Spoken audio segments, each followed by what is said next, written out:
I don't know, minsan gusto ko kitang hilahin, gusto kitang, teka, wag mo lang masyadong halikan.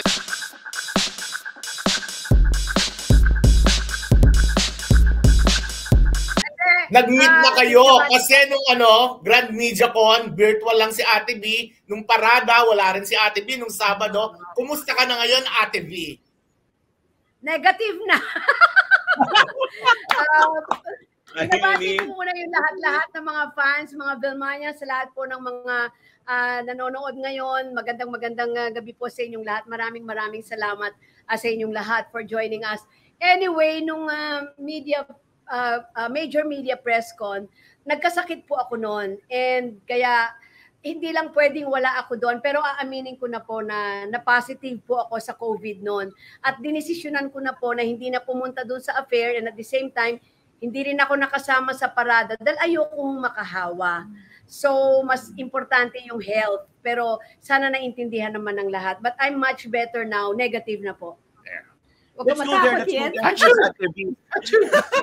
go there first, Ate V. Di ba? 5 days before Christmas, palasak talaga yung pagkakaroon ng flu, pagkakasakit ngayon, no? So, saan mo kaya nakuha yan, Ate V? At anong precaution yung pwede yung masabi sa mga tao?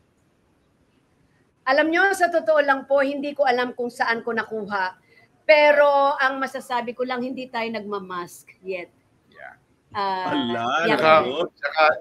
Saka hindi. Isa pa, Vilma Santos, di ba? Ang daming fans ni Vilma. Correct. Lahat ng fans na bumati sa kanya, pwede mong yakapin si Vilma, pwede mong halikan, and that's it. I mean, medyo very approachable siya, friendly, and I don't know, minsan gusto ko kitang hilahin, gusto kitang, teka, wag mo lang masyadong halikan lahat, makipag-kiss. Nakita namin yan nung Fans Day, nung November 25, nung mag-Fans Day ka, Ate V. Diba? Hindi, kasi ano lang po ako siguro, baka, hindi naman, modesty aside, baka natural ko lang yung touch person. I'm really a touch person. I love to hold people. I love to hug people.